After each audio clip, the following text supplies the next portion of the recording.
Seguimos con las novenas jornadas transversales de televisión digital. En este segundo panel, que lleva por nombre Convergencia y Concentración en Servicios Digitales, es coordinado por Lía Gómez, docente de la Maestría y Especialización en Comunicación Digital Audiovisual de la Universidad Nacional de Quilmes. En este panel contamos con la participación de Ariel Fernández Alvarado. Él es presidente de CATEL, Cámara de Cooperativas de Telecomunicaciones, y gerente general de Telviso, una de las cooperativas de telecomunicaciones más grandes de Argentina. Es licenciado en Comercialización de la Universidad del Salvador y tiene cursado un máster en Gestión de Servicios Tecnológicos y de Telecomunicaciones de la Universidad de San Andrés. Gabriel Baum es licenciado en Informática de la Universidad Nacional de La Plata, profesor titular de la licenciatura en Informática y director del IFIA de la misma universidad. Ha sido coordinador de diversos programas de I+D, nacionales e internacionales, y consultor en varios programas de políticas científicas, tecnológicas y educativas. Es autor de más de 100 contribuciones científicas publicadas en revistas y actas de conferencias internacionales de su especialidad. Ha recibido el Premio Sadowski de Oro en 2005 y diploma al mérito CONEX en TICS en 2013. Y nos acompaña Diego Rossi. Él es docente de Políticas y Planificación de la Comunicación en la Universidad de Buenos Aires y de Trabajo Social Comunitario en la Universidad Nacional de Avellaneda. Es miembro de la Coalición por una Comunicación Democrática de Argentina. Publicó numerosos trabajos sobre las políticas de convergencia del audiovisual ampliado y las telecomunicaciones. Por otra parte, se desempeña como asesor del bloque Frente para la Victoria PJ en las comisiones de comunicaciones y libertad de expresión y participa en los equipos técnicos de comunicación del Frente de Todos. Iniciamos entonces este segundo panel titulado Convergencia y Concentración en Servicios Digitales. Muchas gracias, Fati. Buenas noches para todos y para todas. Gracias por la invitación de estar acá coordinando esta mesa, que es una alegría poder articular este debate con los compañeros. En la mesa pasada había algo que uno que estaba sentado allá veía con antelación, que eran todas mujeres y un varón, ¿no? Que era Alfredo, que estaba coordinando la mesa. Ahora es al revés, son todos varones y una mujer, pero tiene que ver también con cómo pensar la constitución de la equidad y las relaciones de cómo contar ciertas prácticas en relación a también las discusiones de género y que están presentes también en el marco de la visibilidad de las mesas. El título de la mesa es Convergencia y Concentración de Servicios Digitales. Cuando Ale me invita a coordinar la mesa, lo primero que pienso es cuál es la relación entre la palabra convergencia y la palabra concentración, ¿no? Convergencia como esta idea de, bueno, distintas líneas que concentran en un punto, y a la inversa, concentración como distintas cuestiones que están amalgamadas en un determinado espacio y a partir de ahí sacan o dialogan o expresan líneas disímiles. Entonces, desde ahí es interesante pensar el debate en términos de los lenguajes sobre cómo salimos o cómo partimos de una base común, que era pensar en una ley de servicios de comunicación audiovisual, pensar a la comunicación audiovisual como un servicio, como un derecho, a pensar a la convergencia como un eje central de nuestras discusiones. Una pregunta que dejo abierta en torno a desde qué paradigma estamos mirando la comunicación hoy en día, pensando la relación entre las técnicas, las tecnologías y los lenguajes, también en clave de discusión política. Desde ese lugar le damos la palabra entonces a Ariel Fernández Alvarado. Bienvenido, ya lo presentó Fati, que nos va a presentar un poco su exposición del día de hoy. Bueno, disculpen la difonía, pero fue un día largo hoy. Siempre es muy gratificante para mí venir a charlar a ámbitos como este. La verdad que el público es un público diferente. Estamos acostumbrados por ahí a ir a eventos de la industria. Y uno acá es como que habla con mayor intimidad de alguna manera y trata de sacarse el cassette, ¿no? Quería agradecerle la invitación, por supuesto, a Leonardo. Es mi primera vez en la universidad. También a Alejandra, toda la coordinación. Y la verdad que el título de este panel nos viene un poco como anillo al dedo. Yo hace 20 años que trabajo en una cooperativa. El compañero que vino conmigo hace 18. Y la realidad es que para nuestro sector la convergencia y la concentración siempre ha sido un desafío. Y qué mejor a veces, porque más que palabras, en la acción un poco se ven los casos reales. Y qué mejor que hablar, en mi caso, de un ejemplo concreto de convergencia y de lucha contra la concentración del mercado. Y cómo ese proceso, cuando nace de una entidad cooperativa, una pyme o una pequeña empresa, es mucho más trabajoso, dificultoso, complejo que para las grandes organizaciones, ¿no? Entonces, lo primero que voy a intentar hacer es abordar el tema de hoy con un caso real, que es el proyecto más importante que hoy tiene CATEL, que es la cámara que presido ya hace más de 5 años, en el día de hoy, ¿no? Bueno, muy breve, como les decía, CATEL hace 10 años arranca y ¿por qué le decía que me viene como anillo al dedo este tema? Porque arranca justamente porque entendíamos que no había nadie en el mercado de las telecomunicaciones que esté resolviendo la convergencia, lo que se venía en servicios tecnológicos. Los nuevos modelos de negocios requerían nuevas estrategias y concebimos en ese sentido a CATEL como una entidad que nació para pensar justamente en romper o en pensar en qué íbamos a hacer los pequeños y medianos actores para poder competir en un mercado convergente y concentrado. Este es un pequeño, es un resumen de una presentación muy extensa. Para que tengamos una idea, hay más de 1000 cooperativas de servicios públicos en la Argentina. Y la mancha que ven en el mapa es esa cobertura de cooperativas distribuidas en el país. Esa mancha que ustedes ven en la Argentina es muy parecida no a la mancha de cobertura de 4G, sino a la mancha de cobertura de 3G. Es decir, es más importante la mancha, la cantidad de cooperativas de servicios públicos en la Argentina que la cobertura del servicio de 3G.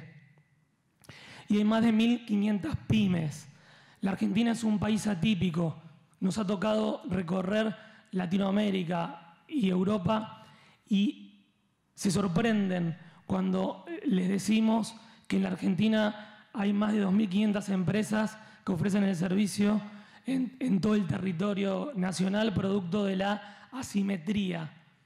Piensen que el 80% de la población vive en un 20% del territorio, por decirlo en una ley que todos conocemos. Los números no son exactos, pero eso ¿qué hace? Que para el 20% restante de la población, es un poco más, esté distribuida en el 80% del país. Y esas son las áreas que normalmente no son rentables para las empresas internacionales o en las grandes empresas nacionales. En ese sentido, nosotros creíamos que era imposible poder seguir compitiendo en el mercado de las telecomunicaciones o poder llevar una solución a todas esas localidades si nuestro sector no participaba de la movilidad. Y es una palabra muy conocida para todos, pero es muy difícil de acceder a ese servicio cuando no sos un gran operador nacional. No solamente porque hay un montón de barreras de entrada, sino porque la escala que requiere ese modelo es muy grande. Entonces, producto de la escala que requería ese modelo, no alcanzaba con la fuerza o la intención individual de cada una de las organizaciones que le comenté con anterioridad. Por eso era necesario generar un modelo que nos agrupara, que de alguna manera en conjunto nos permitiera incursionar en un servicio clave para lo que se venía en ese momento. Esto tiene, como se imaginarán, no se desarrolla de un año para otro, tiene muchos años de trabajo de parte de la Cámara y de todos los que estamos involucrados en este proyecto. Pero hoy, ya con un pie adentro, estamos lanzando aproximadamente en marzo de 2020, masivamente. Les podemos decir que hemos logrado ser la única entidad en la Argentina que tiene licencia, un acuerdo de roaming con un operador nacional, numeración geográfica para 4 provincias, Santa Fe, Buenos Aires, La Pampa y Córdoba. Estamos habilitados para hacer portabilidad numérica, es decir, podemos darle el servicio a un cliente propio de la fija y respetarle el número móvil que tiene hoy con Movistar, Personal o Claro. Y también tenemos lo que nos identifica de alguna manera como operador, que se llama INSI. Todas estas cosas que yo les digo como grandes hitos, que parecen palabras, requirieron de un trabajo de lobby, sí, porque no quita que tengamos que hacer lobby, por supuesto con mucho menos poder o injerencia que el de las grandes empresas, pero el routing number lo da una entidad que la conforman grandes empresas, el INSI lo da otra entidad que la conforman grandes empresas, el acuerdo de roaming lo tuvimos que hacer con Movistar y la licencia y la numeración y la portabilidad se la tuvimos que pedir al ente del Estado. Por lo tanto, todo esto fue un proceso de mucho tiempo donde no solamente tenía que haber grandes ideas, sino que había que esas grandes ideas hacerlas visibles, para que desde hacerlas visibles, estas entidades de las cuales yo les hablo entendieran que lo nuestro era un proyecto móvil posible. Y eso es el primer cuadro. El segundo círculo habla de una oferta nacional. Estamos pensando en una cobertura nacional, no en un producto local donde todas las organizaciones vamos a pagar el servicio, el músculo es local, el time to market es local, pero la cobertura es nacional, la marca es única. El acceso, como les decía, al cuádruple play y el apoyo de las redes fijas de cada una de las entidades que les decía al principio, que ya dan algún servicio de telecomunicaciones en todo el país.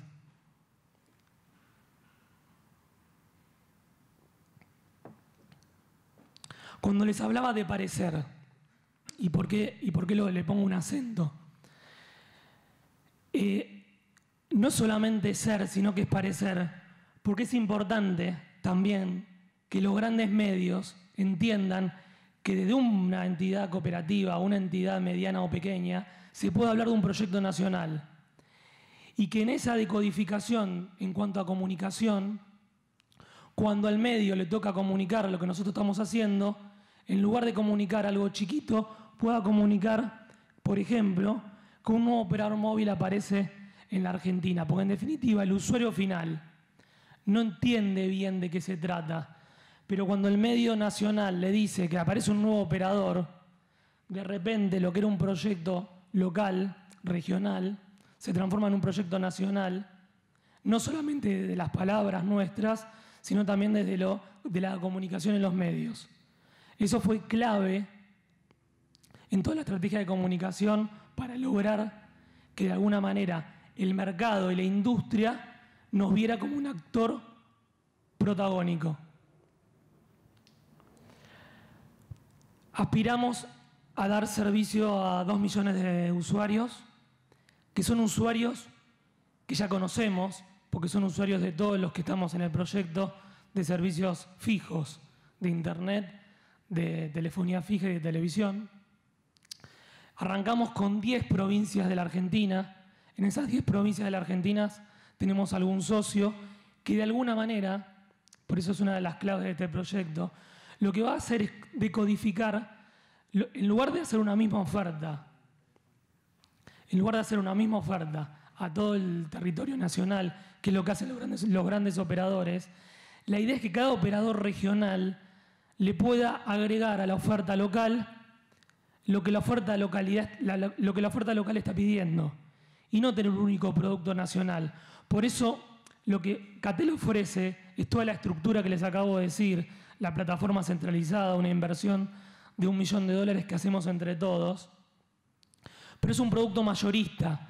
Luego es el minorista, es el operador local, es la cooperativa o la pyme de esa localidad la que agarra ese producto mayorista y lo transforma en un producto minorista, pero adaptado a la región. No es lo mismo un cliente en San Martín de los Andes, en Pinamar, que en el conurbano bonaerense o que acá en Quilmes.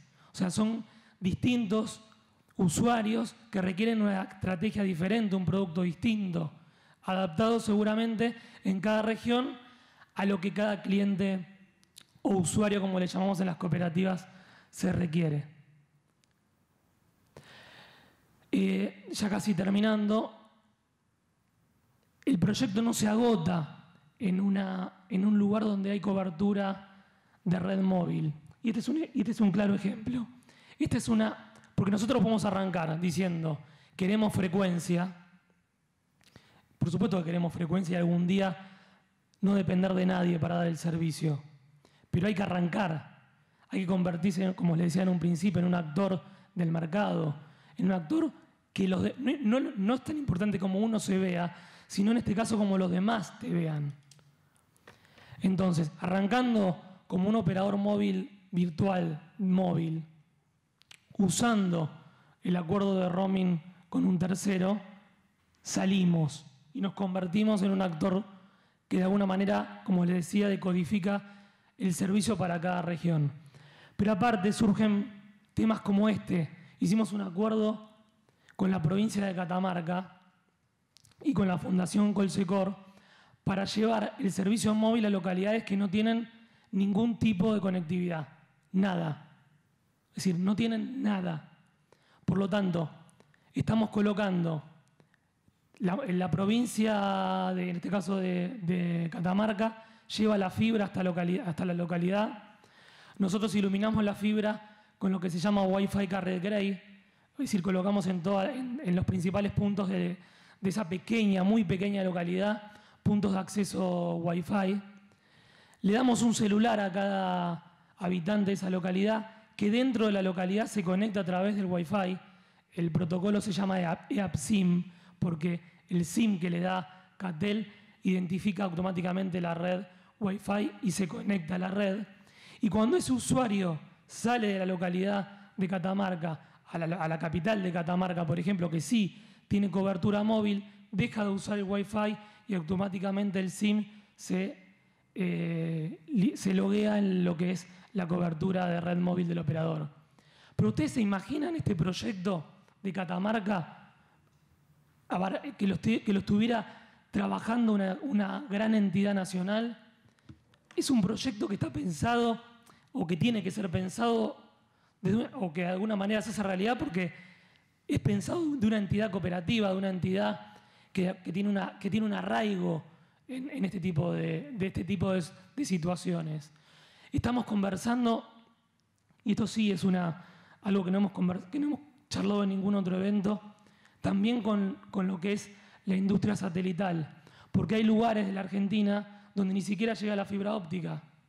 Entonces queremos hacer lo mismo que hacemos con la fibra, con el satélite, bajar la internet satelital, convertir esa señal en un Wi-Fi para esa localidad, darle un teléfono móvil porque no queremos darle una computadora. Queremos darle un teléfono móvil a cada persona que vive en esa localidad para que ese teléfono también le sirva cuando se traslada de ese lugar. Y porque aparte a través del teléfono móvil, de alguna manera la cobertura Wi-Fi termina siendo una solución mucho más interesante que para la PC o para otro tipo de dispositivos. Entonces, el modelo no se agota, sino que el modelo es un modelo que va creciendo, pero desde un punto de inicio. Si no hay punto de inicio, no hay lugar donde crecer. Por eso es importante, cuando yo les arrancaba contándoles, es interesante hablar de un proyecto real, de algo concreto, porque desde lo concreto, desde la experiencia que tengo, surgen cosas. Y desde lo concreto van apareciendo nuevas ideas y nuevos modelos, pero siempre desde una base.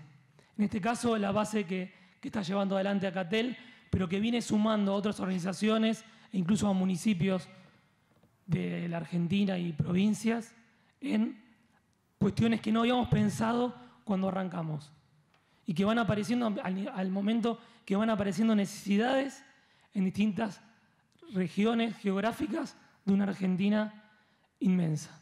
Así que no me quiero abusar, así que mi parte la corto acá. Muchas gracias.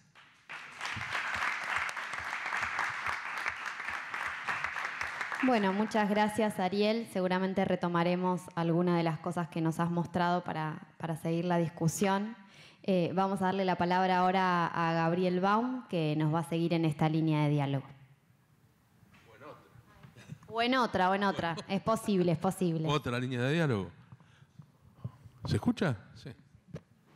Bueno, me encantó la idea del compañero de las cooperativas y también me encantó el bloque anterior con las mujeres de las comunicaciones, porque me parece que lo que muestran es algo que tenemos que empezar a practicar más seguido, sobre todo en los ámbitos universitarios. Yo estoy cansado de 40 años de hablar en universidades, y en las universidades se suele hablar desde una cierta objetividad neutral, y lo que noté acá, en el bloque de las compañeras sobre todo, es que se está hablando desde las tripas. Y me parece que eso es algo que está haciendo falta, y sobre todo en este país y en estos momentos, ¿no? En donde estamos recibiendo una herencia mafiosa, colonial, patriarcal, no sé cuántos otros objetivos le podemos poner a lo que está dejando Macri.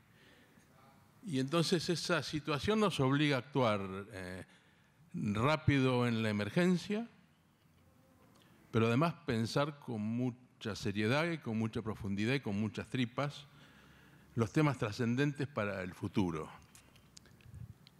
Me decía una compañera vieja de la militancia desde los 60, en realidad, desde fines de los 60, nosotros deberíamos estar en Río Hondo curándonos el reuma, y tenemos que andar dando vueltas por acá, todavía hablando en distintos ámbitos y tratando de ayudar a los compañeros más jóvenes, ¿no? A que, bueno, esto se termine de una vez y podamos poner las cosas donde deben estar. Y en función de eso, bueno, digo, si en lugar de estar en Río Hondo tengo que andar dando vueltas, por lo menos voy a querer no hablar estupideces. Y trato de no hablar estupideces en lo posible. Para lo cual estuve leyendo, estudiando bastante de filosofía y de ética, y finalmente elegí respetar siempre 3 principios que tienen mucho que ver con una ética más parecida a la ética de los guaraníes que a la ética y a la política de Max Weber, ¿no? Digamos, un poco más nuestra, un poco más latinoamericana que europea. Y tiene 3 principios muy sencillos. El primer principio podríamos llamar el principio de materialidad, El principio de materialidad, ¿qué dice? Dice que quien actúa éticamente, y sobre todo quien actúa éticamente en la función pública, debe preservar la naturaleza y debe producir, reproducir o ayudar a producir, reproducir y desarrollar la vida humana en comunidad. En último término, ayudar a toda la humanidad, ¿no? Pero esto quiere decir actuar con pretensión de verdad práctica. El segundo es el principio de legitimidad, que tiene bastante que ver con algunos de los temas aquí tratados. Y el principio este dice que para llegar a una decisión válida es preciso la participación simétrica de toda la comunicación o de toda la comunidad de comunicación de los afectados. Y eso debe hacerse por medio de la argumentación racional y no por coacción de ningún tipo. Y el tercer principio es el que llamamos el principio de factibilidad. Y dice que el que obra éticamente debe ejecutar una acción que sea posible, empírica, técnica, económica, política e históricamente, dentro del marco de los dos principios anteriores. Y entonces he decidido ajustarme a esos tres principios, que bueno, espero que me ayuden a hablar menos estupideces que lo habitual. Respecto del principio 1, debo decir que me he encontrado en los últimos tiempos, porque bueno, para bien o para mal me invitan a muchas reuniones y hablo en muchos lugares y converso con muchos compañeros, y me he encontrado que mucha gente está pensando que, bueno, luego que cambia el gobierno y sobrevenga un gobierno popular, nuevamente, advierten que vamos a tener 6 meses de tregua social y luego pacto social, y entonces por muchos meses y quizás hasta 2 años, lo único que se podría hacer es dar de comer a las víctimas de este sistema que estamos viviendo y atender las necesidades básicas como dar salud y trabajo de lo que se pueda. Y en último término, como dice el Alberto es otro. Hay que encender la economía impulsando el consumo y con eso reponer el círculo virtuoso de consumo y producción.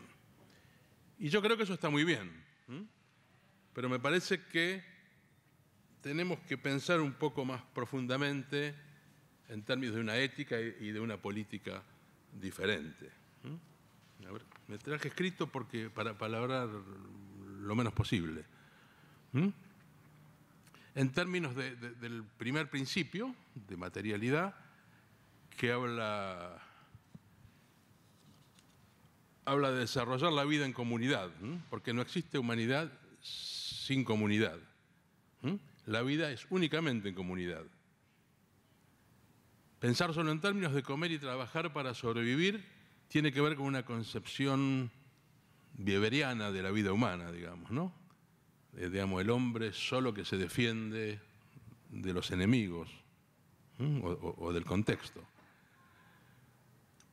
Pero entonces, si la vida es solo en comunidad, es necesario un abordaje mucho más complejo, que involucra, entre otros muchos aspectos, la comunicación, porque, como ustedes bien saben, no hay comunidad sin comunicación. Y entonces lo que debemos hacer es complejizar la discusión y no aceptar la exclusión de la comunicación de entre los temas urgentes que va a haber que tratar. Yo digo que, bueno, no es imprescindible hablar de fondos o de subsidios inmediatamente, aunque sí hay que hablar de facilidades para los medios comunitarios, para las cooperativas. Y sí es imprescindible recuperar el piso mínimo de derechos comunicacionales que estableció la Ley de Servicios de Comunicación y Audiovisual. Yo creo que ese es un piso mínimo para poder empezar a pensar. No digo que hay que reponer la Ley de Servicios de Comunicación y Audiovisual tal como está, esa es una discusión que además me supera y tenemos un experto acá al lado. Pero sí hay un piso mínimo de derechos y de capacidades necesarias que hay que recuperar y que estaba establecido en la Ley de Servicios de Comunicación y Audiovisual. Y hay que avanzar en la desmonopolización y concentración absurda y devastadora de la comunicación. Es muy importante entonces poner sobre la mesa que la comunicación no es un derecho más, no es un derecho de segunda generación o cosas por el estilo, como suelen hablar muchos amigos bien pensantes. Es un derecho fundamental para la vida en comunidad, que, reitero, es la única vida que existe. No existe una vida fuera de la comunidad. La vida humana es dentro de la comunidad y la comunicación es parte esencial de la vida humana. Y entonces, los que han devastado la comunicación también han devastado la vida en comunidad. Bueno, supongo que ustedes conocen debates recientes acerca de si hay que hacer una CONADEP de los periodistas, o si 678 debe volver o no debe volver, o qué fue o qué no fue. Pero esos debates no deben ser solo debates acerca de libertades y persecuciones, tal como yo veo que están planteados. Yo creo que la gravedad de los hechos se debe a que lo que han atacado, los que devastaron la comunicación, es la vida en comunidad. Es decir, que lo que estamos hablando es de una agresión sobre la comunidad nacional de este país. El principio 2, es decir, el principio de la democracia, el principio de la comunidad de comunicación y de la simetría en la comunicación, habla de una metodología que es bien conocido por los compañeros que trabajan en esta área de la comunicación. Nos habla, por ejemplo, de la Coalición por la Comunicación Democrática, que yo creo que debe continuar en nuevas condiciones dentro del nuevo gobierno que asumirá en diciembre, y desde ahí es necesario volver a interpelar a toda la sociedad y debatir acerca de la necesidad de la comunicación popular, de mucho de lo que se habló en la mesa anterior, y de restringir y eliminar finalmente los monopolios, porque al menos en mi opinión nada menos que la eliminación de los monopolios es suficiente para instalar la comunicación como le hace falta a la comunidad para poder seguir viviendo y desarrollándose. Y eso es un debate que no se puede postergar. Y en este sentido también hay que profundizar y complejizar la discusión. Está clara la idea de que todos debemos tener derecho a comunicar nuestras ideas de todo tipo libremente y sin censuras de ningún tipo.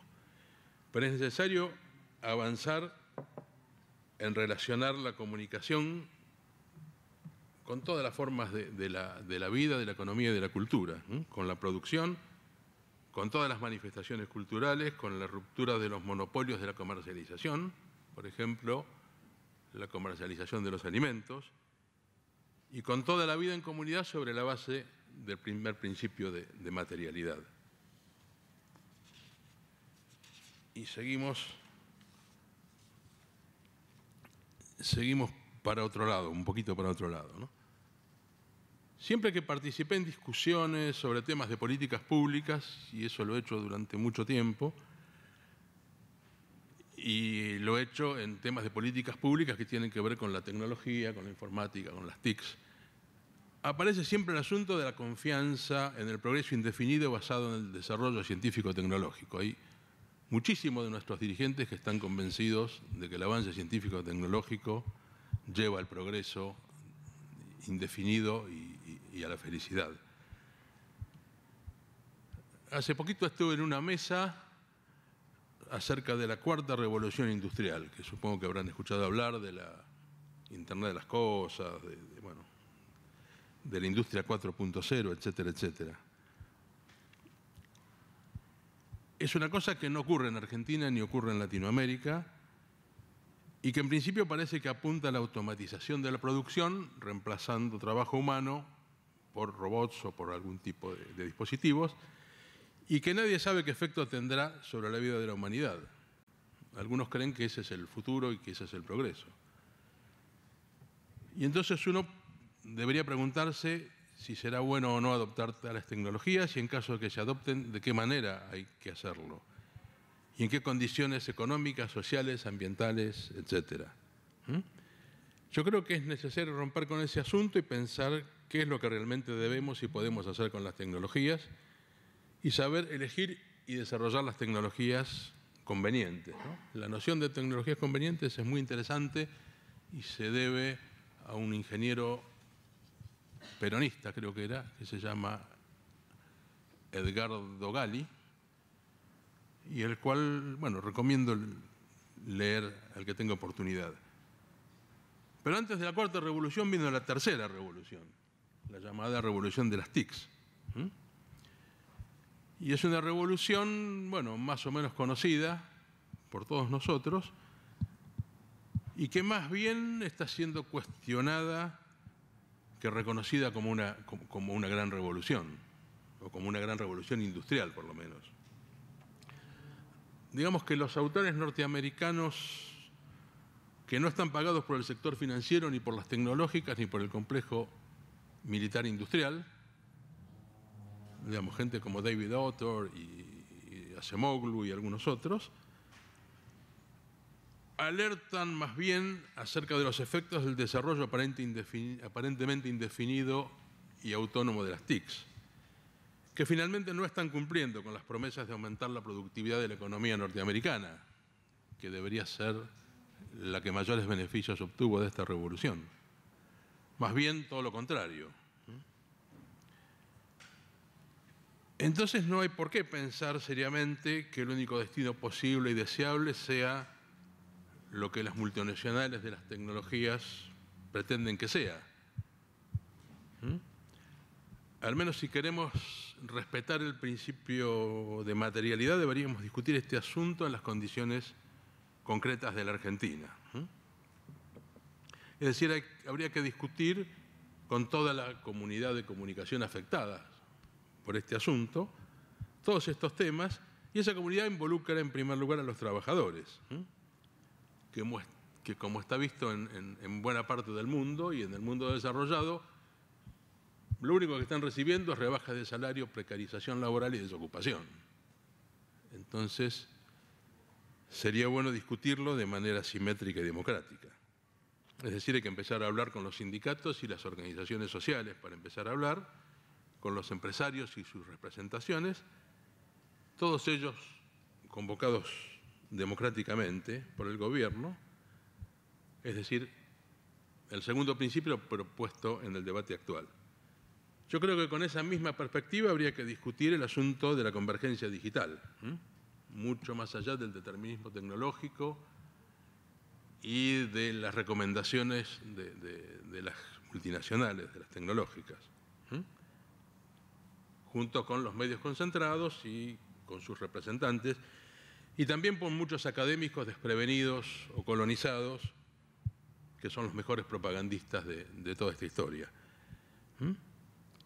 Yo creo que lo que hay que hacer es retomar las conclusiones y las reflexiones de la coalición, las viejas y las nuevas propuestas de la coalición, como base, y a partir de ahí discutir con toda la comunidad,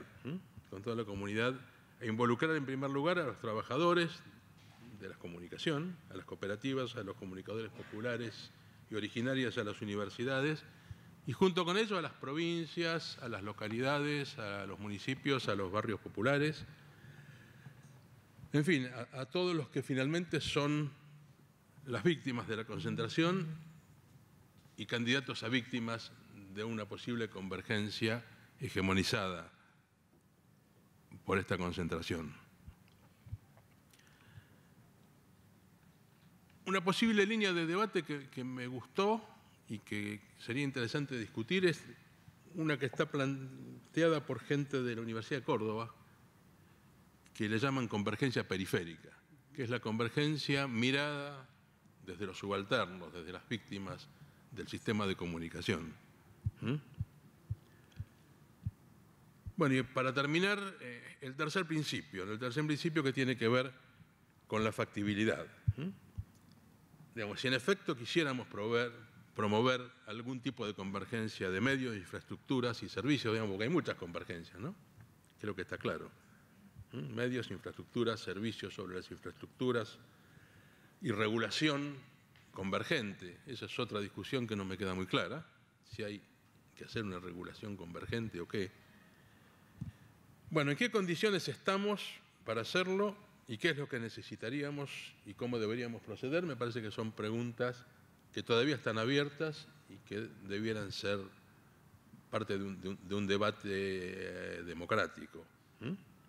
La realidad, o la ENACOM, no sé, elijan la que quieran, nos indica que solamente el 58% de la población está conectada a Internet fija y que de ellos solamente el 10% de la misma tienen 10 mega o más,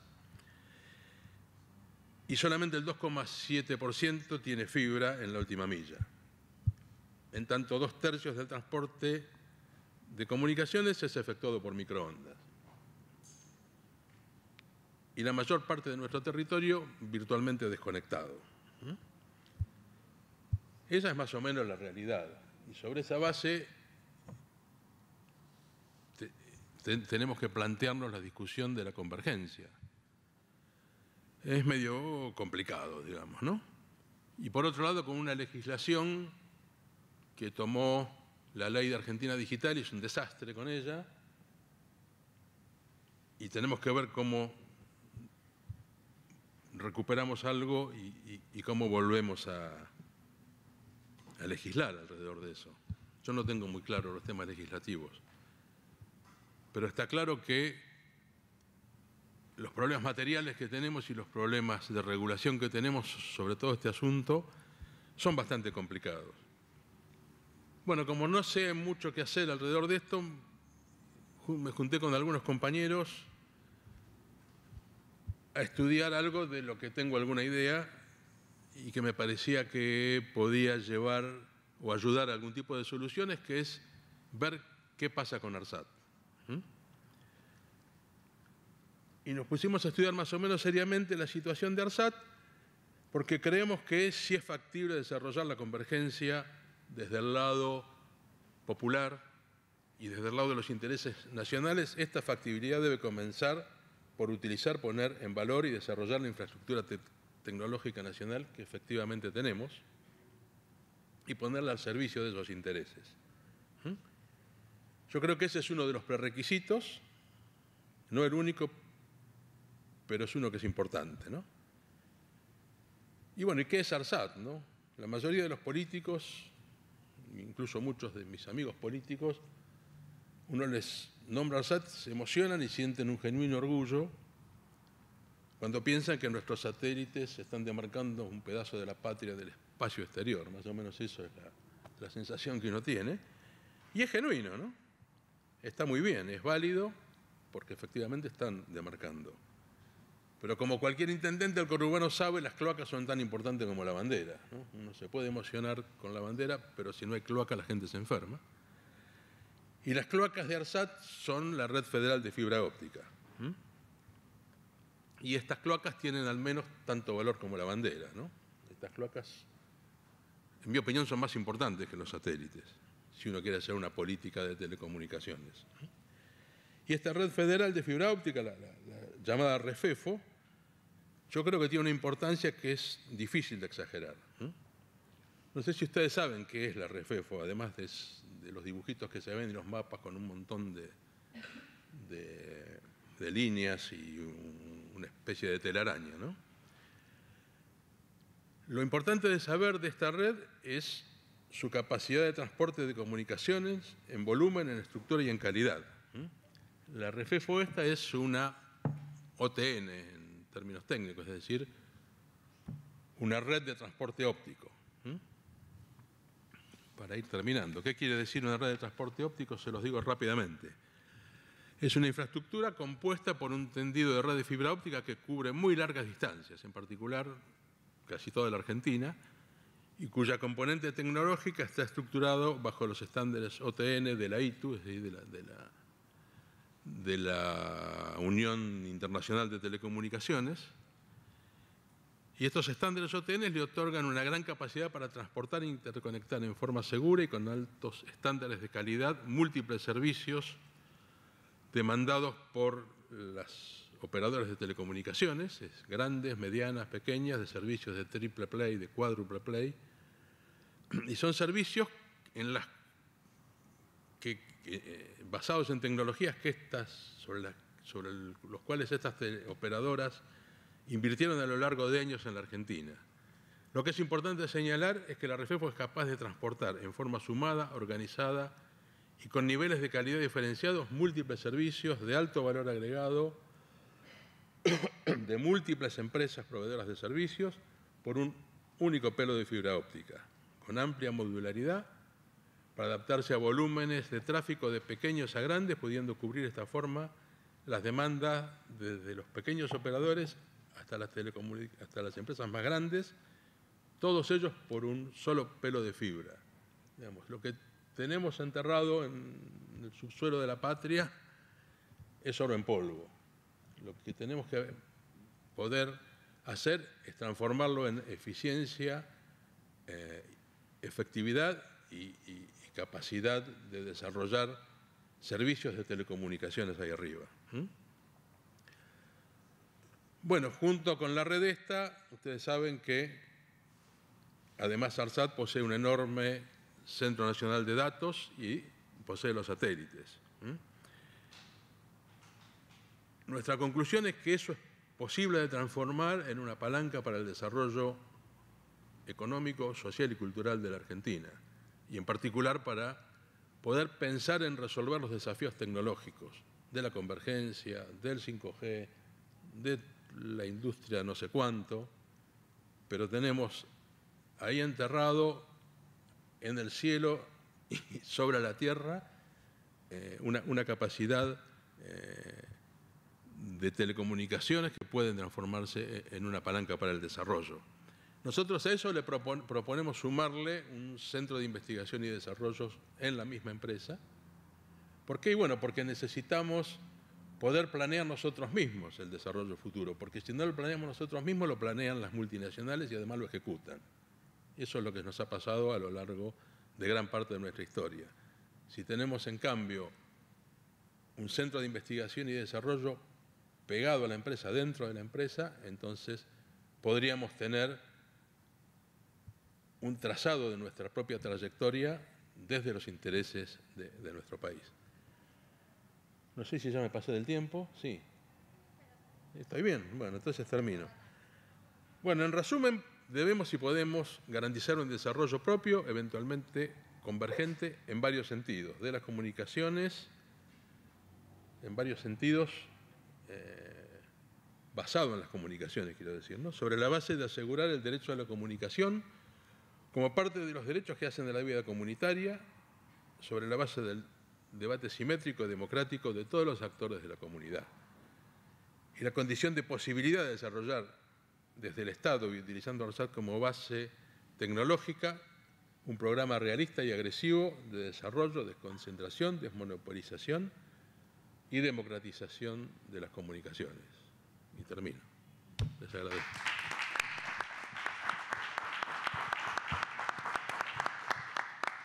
Bueno, muchas gracias. Le damos la palabra a Diego Rossi, que va a enhebrar, como ha dicho y ha hecho el gesto acá en relación a los dos ponentes anteriores, y después abrimos a preguntas. Bueno, gracias. Mientras me vas poniendo la ayuda visual. Creo que no podemos hablar si no estamos situados, y en eso queda claro, ¿no? Las posiciones situadas del conocimiento, aún, digamos, con un grado, si se quiere, de abstracción en el que en algún momento transitó Gabriel. Pero para mí estar situado significa no solo dar clases en la Facu, sino ser asesor en un bloque político, y por eso me parece que cuando uno dice quién es y de dónde viene y en qué está preocupado ahora, la verdad que yo estoy preocupado en cuáles son los modelos que proyectamos y que nos proyectan, justamente por la condición de viabilidad, de posibilidad que está planteando Gabriel en lo que nos imaginamos y en lo que nos constituye. Y por el otro lado también, ¿no? Resaltar la fuerza de gestión que plantea Ariel desde un lugar que, aún situándose y pensándose constituido por una determinada situación, puede decir, bueno, pero acá podemos hacer esto, podemos hacer lo otro, y ese enhebrar de las redes de comunicación que plantea Ariel me parece también súper importante, por supuesto el rol de ARSAT, en fin, fueron diciendo algunas cosas. Y yo me quedo con la pregunta de Lía cuando abre la mesa diciendo, bueno, ¿qué distancia hay entre los derechos que tenemos? Y yo corro un poquito al costado de la Ley de Servicios de Comunicación Audiovisual, no porque descrea de ella, sino porque creo que también formó parte de un momento y como lo constituido ya nos está interpelando y de alguna manera nos genera una proyección. Pero la corro porque es una ley. Y me parece que desde el lugar de las ideas y de los modelos, al lugar de las hechuras y de los condicionamientos fácticos, a veces las leyes están sobredimensionadas y nos olvidamos de las políticas. La verdad que estoy preocupado en las políticas. No solo en la política, sino en las políticas. Y por eso estoy tratando de usar algunos plurales. Porque me parece que es ese momento, ¿no? El momento donde estás esperando que se vaya el actual gobierno, que entre el que viene, que haya definiciones, y en esa espera pensás y enhebrás. Bueno, en el PowerPoint son 5 filminas nada más, hay una palabra que a mí me encanta y los molesto, les agradezco ser sobrevivientes de esta jornada y ponerles mucho entusiasmo a seguir escuchándonos. Para mí, hetero-stakeholderismo podría ser más complicado, porque para mí es hetero-multi-stakeholderismo, porque es una vuelta de tuerca a un concepto que se usa de moneda de cambio para quedar bien políticamente hablando en los foros internacionales, donde dice, senté un montón de gente a la mesa y entonces tomamos decisiones. Eso sería el multi-stakeholderismo, o sea, múltiples partes interesadas, las convocamos y los sentamos. Bien, fenómeno, validaron, dieron legitimidad al proceso de la toma de decisiones en la hechura de las políticas públicas. Pero un señor que se llama Belli, 2015, digo por si alguien está tomando notas para ir a buscarlo, Luca Belli dice, che, pero ¿por qué no lo hacemos un poco más hetero? Porque parece que son bastante homogéneos, entre que la sociedad civil, o lo que se dice la sociedad civil, está interpenetrada por algunos mecanismos de cooptación, entre que los gobiernos y las empresas están bastante acostumbrados a intercambiar cócteles, ¿no? Nosotros a veces llamamos puertas giratorias, vasos comunicantes, estudios compartidos, intereses no tan contrapuestos, y la verdad que somos bastante poco contestes con las diferencias a la hora de articular las representaciones. Entonces aparecen irrupciones como el pueblo o los trabajadores. Che, pará, no, esos tienen que estar en otro lado. Los que se sientan en esa mesa, con esta alfombra y bajo este techo, que a veces queda muy lejos de la materialidad de las cosas, bueno, son estos múltiples, pero nada más que estos múltiples. Así que yo les dejo el concepto, por ahí sirva para algo, y vamos avanzando. También me sorprendió Gabriel, porque Gabriel dijo convergencia periférica, rescatando a Monge, Zanotti, Rivero, 2018-2019, también se los paso como cita por si alguien quiere ir a buscar. Ah, y algo que me olvidaba. ¿Por qué quiero dejar un poquito de lado la Ley de Servicios de Comunicación Audiovisual? Porque también está la Ley Argentina Digital y también está la Constitución, carajo, porque si no, finalmente parece que la fundación de las cosas está en un momento y la verdad que derechos tenemos todo el tiempo y tratamos de ejercerlos. Lo que pasa es que no tenemos muchas capacidades. Pero hay cosas como posición dominante de mercado, como capacidad de regular tarifas, que lo derogaron en el 2015. Bueno, por supuesto, regulación de la concentración ex ante, también derogada en 2015. Pero hasta defensa de la competencia, que uno podría decir es un derecho relativamente nuevo y nos pone en el lugar del consumidor y de tener múltiples opciones para el bienestar del consumo. Son todos derechos que lo tendríamos que tener garantizados, digamos, en sí mismos, o tendríamos que tener la misma confianza en ellos que cuando salimos a reclamar justicia ante un asesinato. Pero, sin embargo, bueno, nos fueron amasando y nos fueron condicionando el ejercicio de esos derechos hasta el lugar de la inclusión por consumo. Y sí, y si estamos situados, tenemos que decir que no cualquier convergencia es la misma. Claramente, el paradigma tecnológico, como decía Gabriel, como planteaba también Ariel, no nos puede conducir hacia un lugar donde, uy, mira, casualmente no encuentro 4G y estoy a 20 kilómetros de la segunda ciudad más importante del país. Algo está fallando, amigos. Y no es solamente que el actual gobierno no cumplió el pliego del 4G, no hizo cumplir el pliego del 4G, aunque las estadísticas digan que tenemos 95% de la población cubierta y 70%... Bueno, sí, las estadísticas están mal. ¿Y saben por qué? Porque se pusieron de acuerdo para justificar ese cumplimiento. ¿Eso tenemos que cambiarlo? Sí, tenemos que cambiarlo. Pero la verdad situada es esta. A ver, ante ese estadístico, bueno, ¿cómo andan en Chubut? ¿Cómo andan en Santa Fe? ¿Cómo andan acá nomás, digamos, en algún barrio un poquito alejado del centro de Quilmes? Y bueno, y ahí está la realidad de algunas cosas y ahí está el desafío de ir superándolas. Entonces, concentrada en prestadores, me decía el profe de Historia de los Medios que trate de decir algo sobre las matrices de la concentración. Sí, hemos tenido, yo por eso a veces hablo de los viejos malos y de los nuevos malos, ¿no? Los viejos malos sí son los que hicieron el negocio con los cines, con la tele, con el theatrical, es decir, los que fueron a buscar demanda solvente, especialmente cuando el modelo de comunicación de masas decreció un poquito y la crema del negocio se trasladó a buscar servicios de valor agregado. Entonces nos acostumbraron a pagar para ver.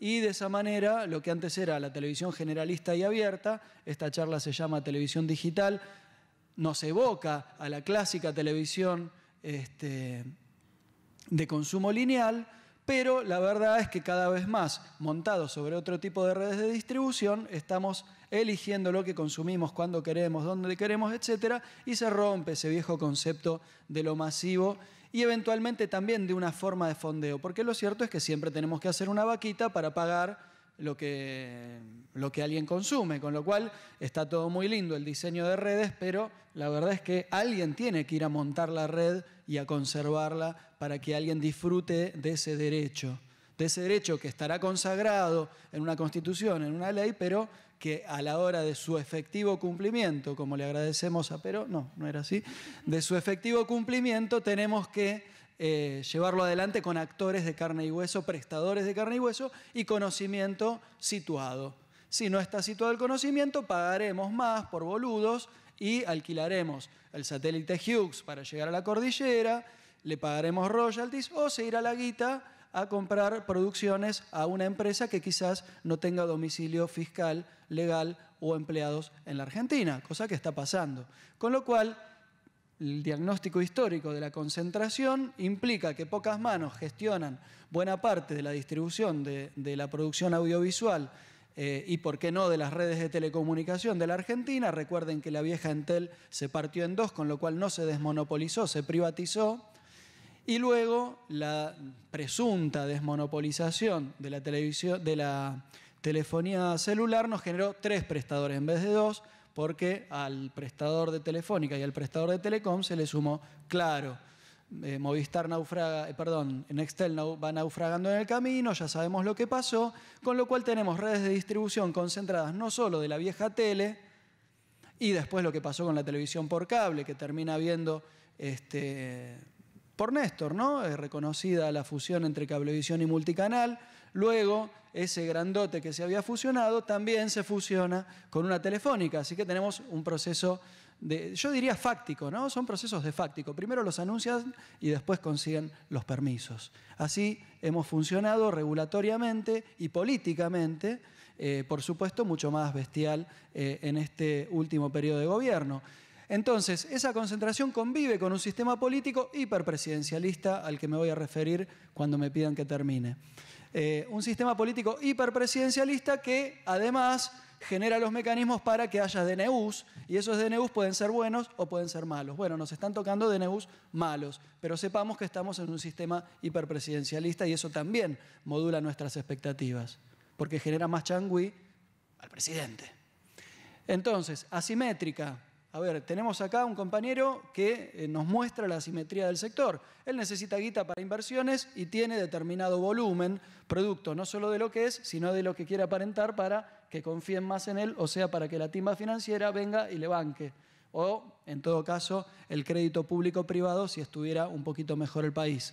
Pero lo bancan en dólares, así que también la cuestión periférica tiene mucho que ver con que a la hora de desarrollar servicios y no tener una tecnología adecuada de punta como conmutadores, etcétera, etcétera, vamos a tener que pagar en dólares. Así que además toda esta política sectorial, tanto audiovisual, no tanto, pero también la de telecomunicaciones, va a encontrarse el año que viene con un pequeño problemita en la Secretaría de Hacienda del gobierno que sea. Así que totalmente de acuerdo, Gabriel, no tenemos que quedarnos solamente en no cagarnos de hambre, pero vamos a tener que revisar, y en eso sí que tenemos un gran potencial. Y ahí voy a lo situado. Argentina, 40 millones, 5 veces menos que Brasil, 3 veces menos que México. Estamos más o menos como Colombia. No lo digo ingenuamente, sino por otra cosa que va a venir en un ratito. Somos un país relativamente pequeño para las empresas globales, porque si esto fuera solamente con las telefónicas, tenemos una matriz regional. Las globales, como Facebook o Google, creen que somos un país de tercera, ¿verdad? Porque no llegamos a conformar un bloque como Estados Unidos, la Unión Europea, etcétera, etcétera. Tampoco somos Brasil, o sea, casi el resto del mundo. Es feo pensarse así, pero bueno, sí. Yo siempre, o sea, me gusta decir que somos un país mediano con aspiraciones, pero que cuando la pasamos mal empezamos a ser mediocres. En el ARPU, por ejemplo, es decir, en el cálculo que sacan las empresas de cuántos dólares se pueden llevar afuera. Y la verdad, con las devaluaciones, cagamos, somos un mercado berreta para ellos, por lo cual no vamos a esperar tampoco que tengan grandes inversiones porque no se pueden llevar tanto. Finalmente vamos a tener que hacer crecer el mercado interno para que nuevamente sea vaca lechera de aquellos que se la quieren llevar y vamos a tratar de que no se la lleven, sino que reinviertan. Y, por supuesto, de que haya otra gente que reinvierta más, así creamos valor agregado. Y si exportamos productos audiovisuales, como llegamos a hacer, vamos a tener una balanza superavitaria, etcétera, etcétera. Pero vuelvo, convergencia con todos esos caracteres. Si reconocemos esos caracteres y los queremos revertir un poquito, ahí tenemos las claves de una nueva política. Bueno, no vamos a calificar a la gestión de Cambiemos, cada cual sabrá qué hacer con ella. ¿Qué me pasó? O sea, estoy preocupado porque me gustaría tener el discurso de Gabriel y digo, bueno, pero también hablo con otros interlocutores que se asustan. ¿Qué tendría que hacer? ¿Tendría que ser como soy y disfrazarme un poco? ¿Tendría que revisar cómo soy? ¿Cómo soy? ¿Qué tendríamos que hacer, no? Y me preocupa mucho que volvemos a un debate desarrollista. Y el problema del desarrollismo, del primer desarrollismo, es que el primer desarrollismo hacía hincapié en la velocidad. ¿Cuán rápido tengo que crecer para resolver la brecha? ¿O cuánto tiene que crecer mi PBI para ser un país de mediocre a mediano? Ahora, el segundo desarrollismo se dio cuenta que crecer rápido para cualquier lado, o para un único sentido, o para el sentido que nos marcan, te podés ir a la mierda. Quiero decir, no necesariamente es un crecimiento genuino y no depende del derrame, depende del sentido. Con lo cual, una voz tuitera ayer tuiteó. Estoy preservando ciertos anonimatos, aunque alguno puede saber a quién me refiero. Colombia superó a Argentina como tercer mercado regional de las comunicaciones en varias áreas de la economía digital, debido a que logró un clima de paz interior, estabilidad económica y un marco regulatorio proclive a las inversiones. Bueno, Iván Duque es el presidente, hizo un libro sobre la economía naranja, ¿no? Todo el tema, en vez de hablar de industrias culturales, habla de creativas. A ver, pero nos queda clarísimo dónde está alineada Colombia, ¿no? Nos queda claro que los países andinos en general, con sus prolijidades, con sus medianías y sus pequeñeces, porque de Chile, bueno, sí, no tiene las mismas, o Ecuador no tiene las mismas posibilidades que nosotros. Ahora, Colombia me llama la atención, ¿no? Porque cada uno tiene su mirada de paz, pero la verdad que decir que Colombia es pacífico es olvidarse de algunos problemitas. Claro, no dicen que Colombia es inclusiva, dicen que es pacífica, está bien. Tienen un par de millones de desplazados, tienen un problemita de soberanía territorial donde sigue habiendo fuerzas paramilitares cortando en pedacitos a gente que se le ocurre pensar distinto. Estabilidad económica, es cierto, y un marco regulatorio proclive a... ¿Cuál fue mi respuesta? Bueno, sí, vamos a pelear el tercer lugar en el mercado regional. Y con los mismos principios, paz, porque la verdad que nadie quiere cagarse a piñas ni una guerra civil. Creo que estamos en un país donde digamos, vamos a decirlo como se dice republicanamente, tenemos alternancia en el poder. Y la respetamos y tenemos elecciones libres. Y no queremos tener grieta, boludo. Entonces, tenemos paz. Por supuesto, nos encantaría tener estabilidad económica. Tuvimos algunos problemitas, pasaron cosas, pero a mí la verdad que me encantaría tener un marco económico estable donde sepa a cuánto va a cotizar el dólar, cómo vamos a poder asegurar las inversiones de los grandes, los medianos, los chicos. Ahora, ¿podemos tener nuestra propia receta que inspire regulaciones pertinentes con todos los actores involucrados? Vuelvo al hetero-multistakeholderismo. La voz tuitera me bloqueó. O sea que algo que yo creía que era desarrollista, que quizás era lo que yo pensaba, quizás pensaba otras cosas, pero le dije esas, bueno. O sea, ¿no puedo resolver esa grieta? ¿O él no puede resolver esa grieta? Digo, ¿cuál es el alineamiento que se espera que tengamos como sociedad, como país, respecto de políticas públicas en un sector como las telcos, que están tan globalizados en su discurso y tan incididos por actores fuertes, ¿no? Acá Ariel me comentaba en off el otro día que para el 5G vamos a tener que pensar en inversiones millonarias y quién va a tener la espalda para hacerlas. Sigamos. Entonces, me preocupan nuestros límites desarrollistas o los límites que nos quieran imponer a la posibilidad de no hablar con la embajada o con los representantes de determinados lugares instituidos. Y en eso la verdad que quisiera abrazar a todos los actores que se nombraron recién, ¿no? Porque si no tenemos esa posibilidad de abrazarnos, y para abrazarnos yo creo que hay que tomar la jerga de Google.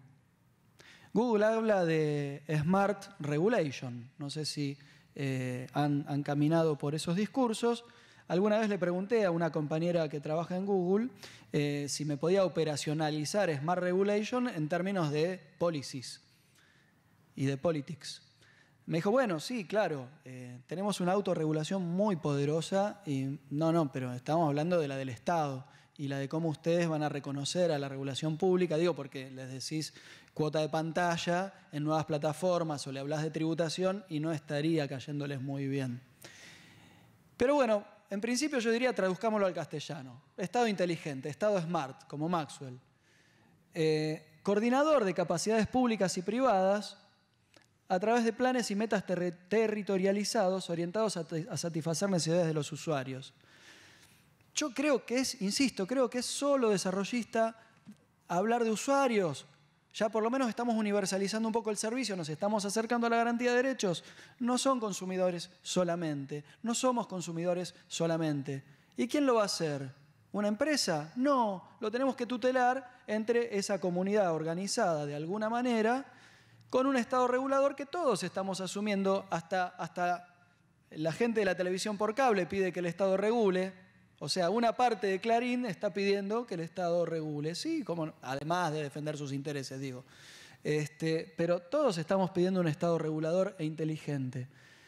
Si podemos seguir con la otra. Entonces, para mí, este es un momento súper interesante para la hechura de las políticas. Después vamos a ver si la medimos por proceso, por resultado, por eficiencia, por eficacia. Pero vuelvo al tema del reconocimiento de la diversidad. Creo que es un capital fundamental. En varias partes de las exposiciones de los compañeros hablaron de que un Estado nacional solo no puede, o que un actor predominante solo no puede. Hablamos de llegar a lugares y de llegar con formas y de llegar con servicios donde hay experticias determinadas y básicamente también hay repartos de poder y cuotas partes de poder, ya sea poder político, como poder económico, como poder infraestructural, que me encanta. Ese texto es Mann, Michael, el poder infraestructural, también se los recomiendo, viene de la politología y el análisis comparado de las culturas políticas. Me parece clarísimo el concepto de poder infraestructural para entender justamente el valor de una REFEFO o de una red híbrida, digamos, entre los distintos servicios como los que está desarrollando CATEL. Pero entonces reconocer a las provincias para buscar formas de cercanía. Entonces, si hablamos de la cloaca como fibra óptica y el intendente no va a poder tirar cloacas porque no va a tener un mango, tenemos que lograr la última milla, tenemos que lograr cerrar las brechas, no solo de conectividad, sino de capacidad de conducción y de tráfico. Tenemos que hostear localmente y esos conocimientos significa que Telefónica no se cae en el pobre prestador de General Roca que quiere mejorar su situación y no puede hablar porque el gerente está lejos. Tenemos que lograr que el de INACOM no tenga delegaciones y trámites remotos que hay que poner el gancho en Buenos Aires, sino que descentralice por sí o a través de las provincias o en diálogo con las provincias, con lo cual hay concertación y hay articulación de actores y hay, por supuesto, trabajo interministerial. No nos podemos dar el lujo de tener cooptadas las oficinas públicas por distintas organizaciones políticas que no se hablan entre sí. Eso lo aprendimos, y si no lo aprendimos lo tenemos que aprender. Entonces eso para mí es un Estado nacional inteligente, que pueda coordinar y que reconozca capacidades. Por supuesto, estamos conducidos por el sector privado en telecomunicaciones y en audiovisual. Hoy por hoy la conducción ha sido estratégicamente delegada a esos poderes fácticos, con lo cual hay que recuperarlos. Y me parece que sí, que este primer año va a ser un año de las políticas a través de planes, y luego las formas se conseguirán a través de metas territorializadas. En ese sentido, creo que hay una fuerte tensión entre nuestro centralismo vernáculo, el desarrollismo y el reconocimiento de las dependencias. ¿De quién estamos dependiendo en cada segmento de servicio, ¿no? Y, por supuesto, reconocer las fortísimas dificultades de regular, donde se cruzan los servicios, no hay contabilidades separadas, hay posiciones dominantes y no se venía aplicando la ley, sino algunas resoluciones. Y por último, vamos con la última. Yo también tomé un mapita de la Refefo, eso sería la Refefo, pero busqué un mapita que por lo menos tenga dos colores, para entender que cuando en el 2015 la campaña del Frente para la Victoria decía que habíamos tendido 30.000 kilómetros de fibra, en realidad habíamos tendido 30.000 kilómetros de triducto. Estamos informando el resultado, o sea, el resultado de una política de proceso, pero no estábamos informando el resultado de la conexión. Por eso no nos entendían. ¿Y a mí qué me importa? Si yo estoy hablando mal por teléfono, se me corta, estoy pagando caro. Bueno, ahora estamos pagando más caro porque las tarifas crecieron más que la inflación. También tenemos problemas de conectividad y la calidad del servicio no es buena. Bueno, es cierto, el actual gobierno iluminó buena parte de los triductos, pero fíjense todo el reticulado azul, que esos son servidores o desarrolladores de infraestructura no del Estado Nacional, son provinciales, y entiendo que debe haber algún otro también que está ayudando a que la Refefo sea posible y el mallado sea posible, porque finalmente lo que nos interesa es que nuestros ciudadanos, nosotros, los usuarios, que creemos en la noción de servicio universal, que creemos en el derecho a la comunicación, a la posibilidad de producir, difundir y recibir variedad, o sea, tanto pluralismo como diversidad, lo tenemos que ir haciendo en todos y cada una de las acciones. Con lo cual me parece, por ejemplo, ahora aparecen los que no tuvieron nada que ver con este gobierno y que le van a depositar un montón de carga al gobierno que viene para que cumpla con todas las cosas incumplidas en este. Por ejemplo, resolver el tema con los municipios, que me dejen tirar posteo o que me dejen usar los postes de los incumbentes, que me dejen las antenas. Bueno, esperá, primero pongamos la política, después articulamos los planes y los programas. Y lo vamos a hacer en pos, por supuesto, de defender con ética el interés común. En ese sentido, me parece la verdad que la Ley Integral Convergente fue un gran invento del macrismo para poder justificar los parches que fue poniendo. ¿Por qué nos vamos a comprar nosotros ese invento? Nosotros tenemos un problema político, no tenemos un problema regulatorio. Nosotros tenemos que alinear los planetas de vuelta y reconocer todas las galaxias. No tenemos que conquistar la Luna. Entonces me parece que más que una ley integral convergente, tenemos que ir resolviendo nudos problemáticos. Que cuando los empresarios argentinos miran a otros países y dicen, che, ¿cómo pueden concertar? Nosotros podamos concertar acá, multinivel, con múltiples objetivos y entendiendo que si vos te la llevas, dejas una parte. Y si nos va bien a todos, a vos también te va a ir bien. Eso por lo menos aprendí desde la gestión territorializada. En ese sentido, por eso decía, primero las políticas, luego las regulaciones, pero atenti, porque el diablo también está en los detalles, con las reglamentaciones. Muchas gracias.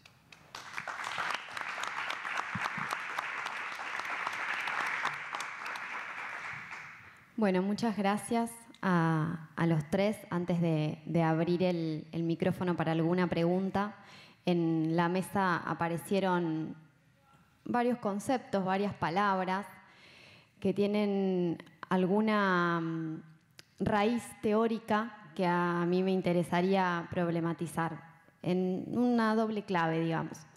Por un lado, pienso en esto de la comunicación como un derecho y que lo estamos debatiendo en una universidad pública, en carreras que están articuladas de alguna manera al campo de la comunicación, la tecnología, o sea, son dos ejes que se cruzan todo el tiempo. Y por el otro, en relación a la discusión política que apareció también en la mesa, efectivamente pensando en la construcción de un Estado, no de un gobierno de otro, sino en relación a la construcción de un Estado.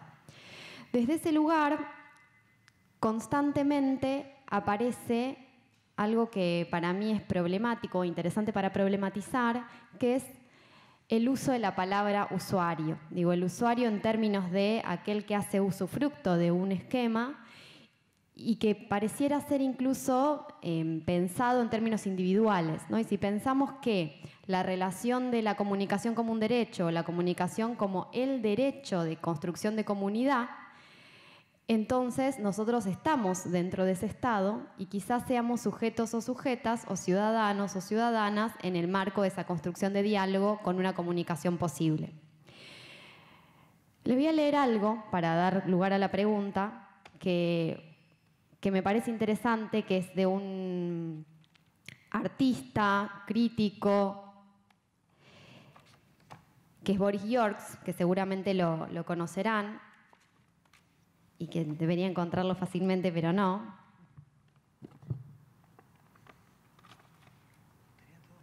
Sí, pero no, ahora no lo encuentro.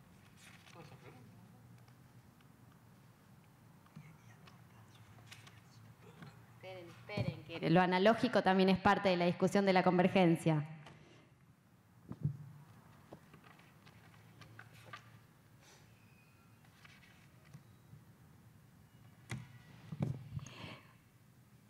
Dice, Google, el lenguaje más allá de la gramática. Hoy en día mantenemos un diálogo con el mundo fundamentalmente a través de Internet. Si queremos preguntarle algo al mundo, actuamos como usuarios. Y si queremos contestar las preguntas que el mundo nos hace, actuamos como proveedores de contenidos. En ambos casos, nuestra conducta dialógica se define por reglas específicas y por los modos en que las preguntas se formulan y se responden en el marco de Internet. Bajo el actual régimen de funcionamiento de la web, estas reglas y modos los define Google.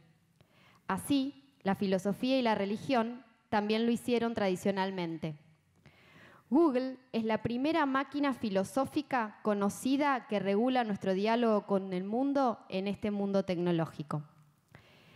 Desde ese lugar de cómo pensamos y articulamos las palabras en las exposiciones en la universidad y también pensando en que aparece el territorio más amplio de la Argentina en algún punto, ¿no? Esta experiencia de Catamarca. Yo pensaba, está el mercado, la regulación, pero también una decisión política del gobierno de Catamarca de que esos sujetos y sujetas tengan acceso a esa conectividad. ¿Conectividad qué significa?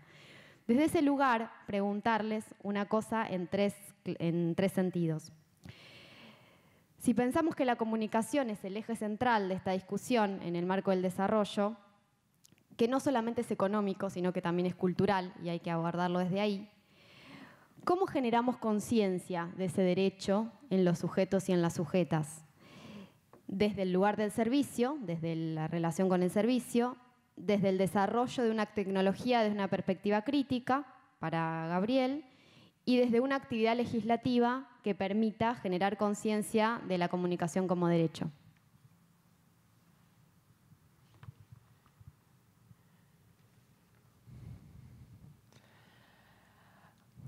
Cuando hablamos de democratización del conocimiento, el acceso a Internet es como un escalón, es como un servicio público, ¿no?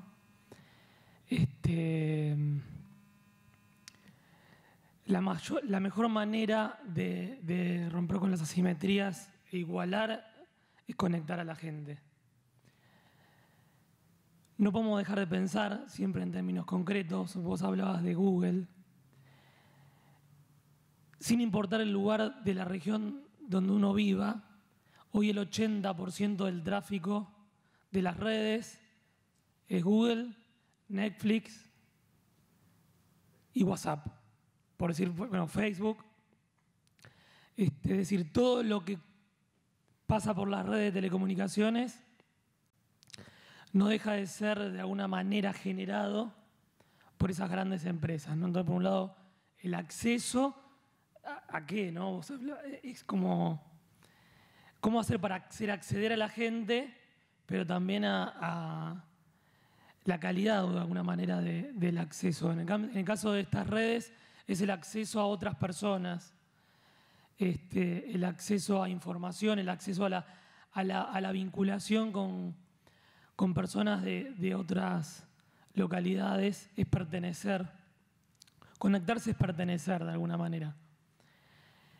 Pero es mucho más claro en las grandes ciudades y es mucho menos claro o natural pensarlo desde un pueblito de Catamarca, ¿no? Quizás ni siquiera, quizás hasta es ignorante en cuanto a la posibilidad de acceso que le da el Internet. Así que en cuanto al servicio, y valoro nosotros le llamamos usuarios a lo que los demás le llaman clientes, porque en definitiva en las cooperativas el usuario es dueño de la empresa, por lo tanto es parte. Cuando uno habla de usuario lo hace parte de la red, por hablar en términos actuales. Así que en el caso del servicio, y tratando de ir entendiendo la pregunta que nos hacías, es agotar las instancias para, en búsqueda de eliminar estas asimetrías, llevar acceso en cualquiera de las formas, sin pensar tanto en el resultado final, sino en el resultado inmediato. Hoy es conectar, no importa cómo.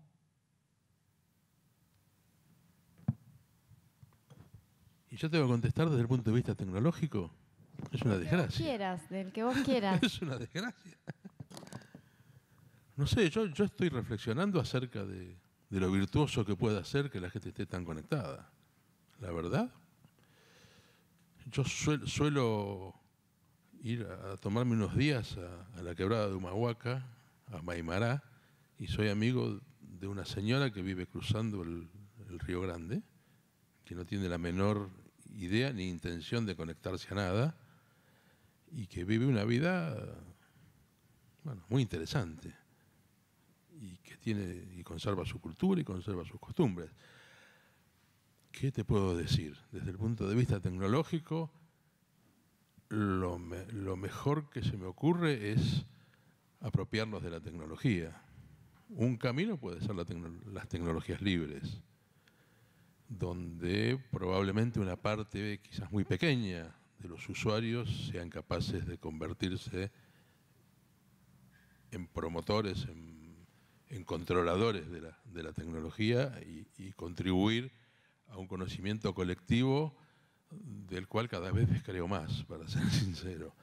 Yo tuve una experiencia con estas tecnologías libres que, bueno, tuvieron su parte buena. Nosotros desarrollamos con mi grupo de investigación en la universidad la plataforma de recepción de la TV digital.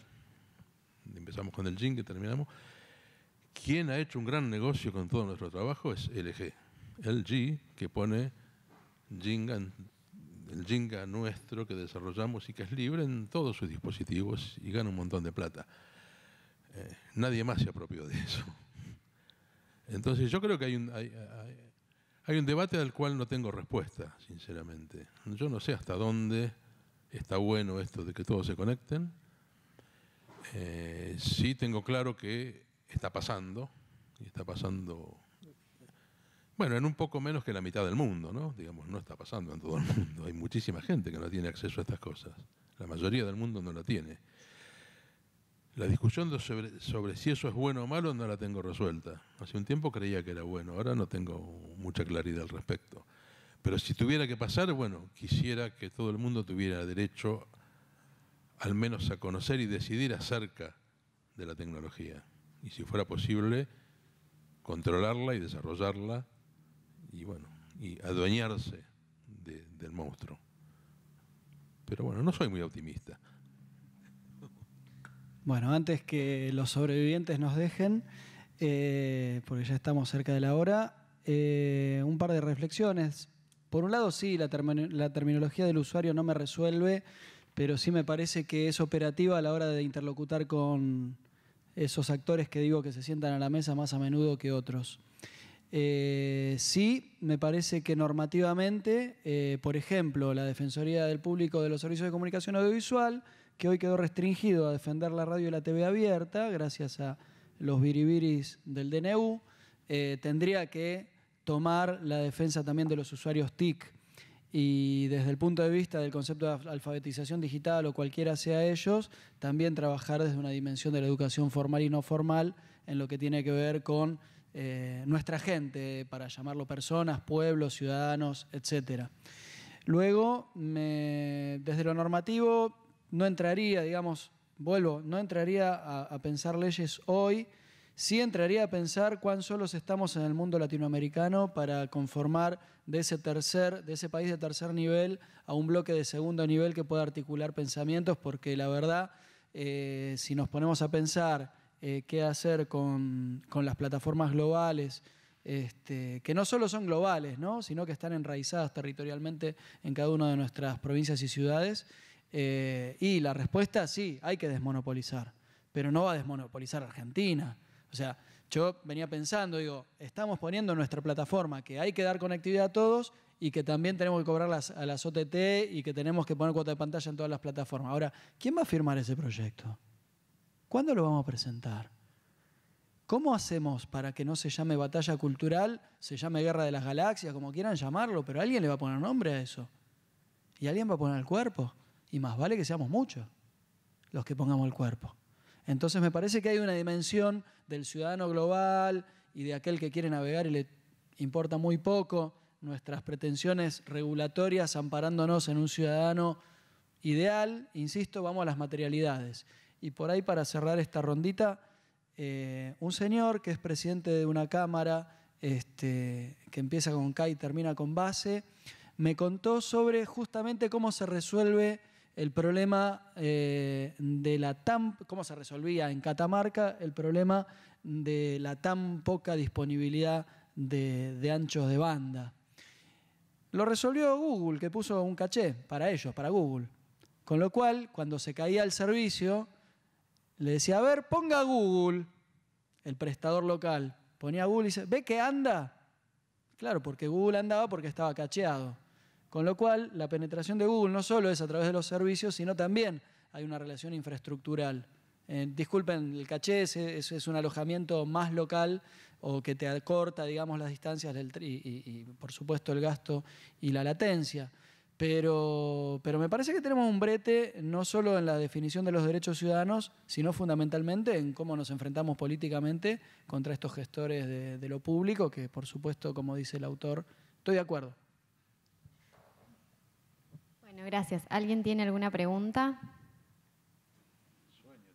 Les damos un aplauso entonces y seguimos debatiendo. De esta manera finaliza este segundo panel. Agradecemos a cada participante. Y bueno, agradecemos la presencia también de todos y nos volvemos a encontrar el próximo año en otras jornadas. Muchas gracias.